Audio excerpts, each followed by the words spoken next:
Kde sa zrodil nápad na námet teambuildingovej komédie? Vieš čo, no, nápad sa zrodil u nás doma a pôvodný nápad sa zrodil v Rumunsku. My sme ten scenár kúpili, Ďuro priniesol, že toto by mohol byť dobrý scenár. My sme si ho prečítali. Rozhodli sme sa, že ten scenár kúpime a jeho licenciu a už to išlo. Ako ste vyberali postavy do tohto filmu? No, po prečítaní scenáru sme si tak hovorili, že kto by tam mohol hrať. Väčšinu vlastne kolegov poznám, ale chceli sme tam vlastne aj nejaké nové tváre. Takže sme išli v spolupráci so Zuzkou Mariankovou, režisérkou, sme proste robili castingy na niektoré neznáme tváre a na našich známych kolegov. Tak ja mám už s nimi všelijaké skúsenosti, tak som vedela, že do čoho ideme a čo chceme. A tí neherci, bolo to ťažké s nimi nejako spolupracovať alebo nejako si ich naučiť? Vieš čo, ťažko povedať, že sú to úplne neherci, pretože to sú ľudia, ktorí nejakú skúsenosť s kamerou určite majú všetci, aj Bekim, aj Evelyn. Takže tam už boli len nejaké ako keby dohody a samozrejme herectvo kamerové, televízne, ale aj teda filmové má nejaké svoje techniky a to sme si nejako akože prebrali. A oni sú veľmi talentovaní ľudia, čiže tam vlastne nebolo o čom. Ja som sa veľmi tešila, že sme ich vybrali do toho a že sme vlastne z tých ako keby profesionálov spojili s takými poloprofesionálmi a úplne neznámymi ľuďmi, niektorí sú úplne neznámi, ale výborní herci, napríklad divadelní, tak snáď sme namiešali taký ten koktail, že naozaj divák proste si to príde pozrieť a vyslovene bohapusto sa zabaví. Ja si myslím, že to je o tom, nemáme žiadnu inú ambíciu, iba ako čisto proste ľudí zabaviť. A ty si aj zažila na vlastnej koži nejaký taký ozajstný team building? Samozrejme, ja som robila vo farmaceutickej firme, robila som v rôznych iných firmách, predtým, než som vlastne vôbec sa dala na túto dráhu, čiže ja mám veľa team buildingov za sebou a môžem povedať, že to, čo sa deje v našom filme, je slabý odvar z toho, čo sa deje naozaj. To som sa šla opýtať. Dobre, a viem, že sa to natáčalo v Modre, že ste boli teda v nejakom takom komplexe v hoteli. Aj sa tam stali také teambuildingové súkromí záležitosti? Vyťahujete tu. Myslím si, že nie. Myslím si, že my sme naozaj natočiť film je veľmi náročný, čiže človek musí byť mimoriadne disciplinovaný a aj disciplinovaní boli všetci. Musím povedať, že žiadne také nebolo, že by sme sa opili alebo proste čo. Mali sme len naozaj jeden žúr, takzvanú prietočnú, lebo sme tam boli vlastne všetci, tak sme si chceli tak nejak uctiť tých našich kolegov, aj celý ten štáb, tak sme si proste dobre zažurovali a potom sa išlo normálne ďalej. Ráno sa vstalo a proste pokračovalo sa. Lebo to tak je, lebo film je veľmi drahá záležitosť a nemôžeme si dovoliť, že proste teraz by sme tam nejak akože bohemsky, tak sa možno robilo kedysi, ale teraz už je to naozaj mimoriadne disciplinovaná záležitosť. Asi ste sa tam stretli, veľmi dobrá partia. Evelyn, to máte z toho strašne veľa spoločného, sadli ste si všetci tam, že? Myslím, že áno. A vôbec ani nemusím vymýšľať, že áno, lebo to proste bolo tak, ja som si svojich kolegov s Vojtom som robila, aj s Jakubom, veľmi som si ich obľúbila, aj Aničku.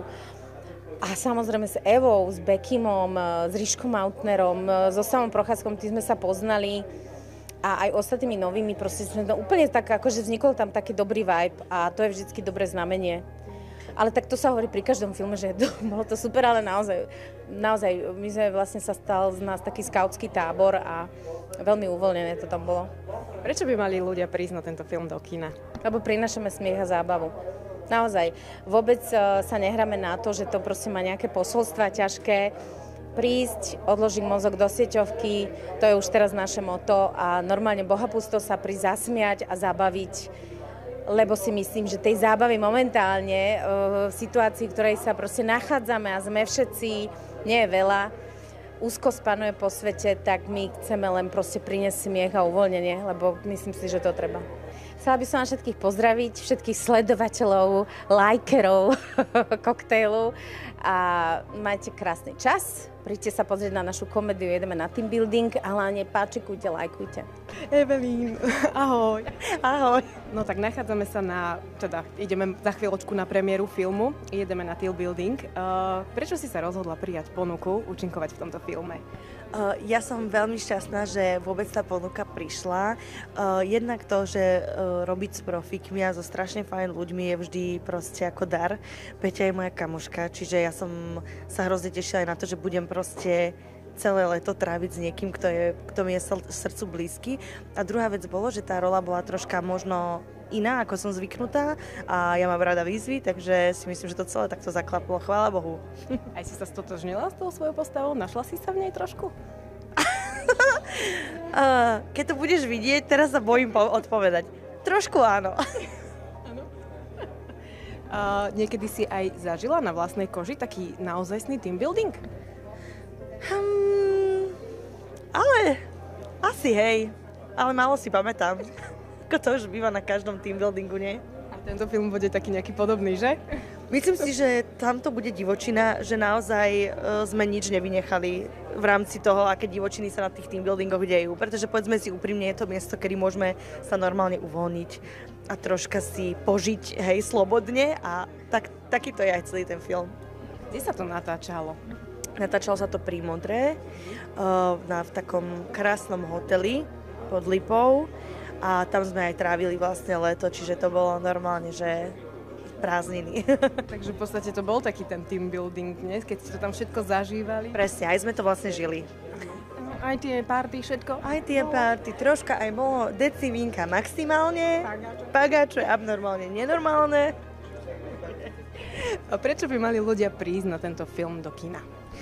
Ja si myslím, že doba je ťažká, netvárme sa, že nie. Kopec z verstiev sa deje v tomto svete a toto je, myslím si, že hodinka a pol, kedy môžeme vypnúť tú hlavu, všetky tie starosti a len sa obyčajne zasmiať a troška endorfiniky nech vyjdú do hlavy a všade, kde idú.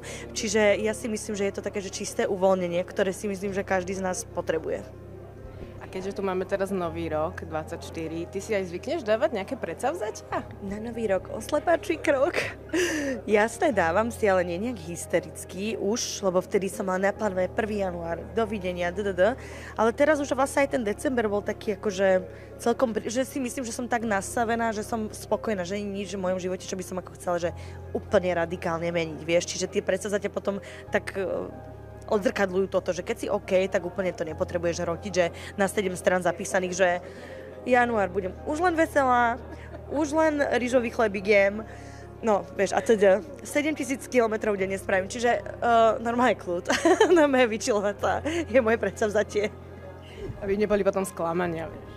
No veď, akože aj áno, ale ja si takto, ja som celkom možno ambiciózny človek, že ja si dávam také tie výzvy počas toho roka strašne veľa, čiže január že nepotrebujem si to ešte akože extra robiť. Na čo? Lebo ja hrotím stále, hej, celoživotne. Už som si zvykla, je to moja povaha, príjmam to, takže január si dávam taký, že kľud. Zdravím všetkých, ktorí sledujú Koktail, a chcem vám povedať, že do nového roka vám prajem všetko len to najlepšie.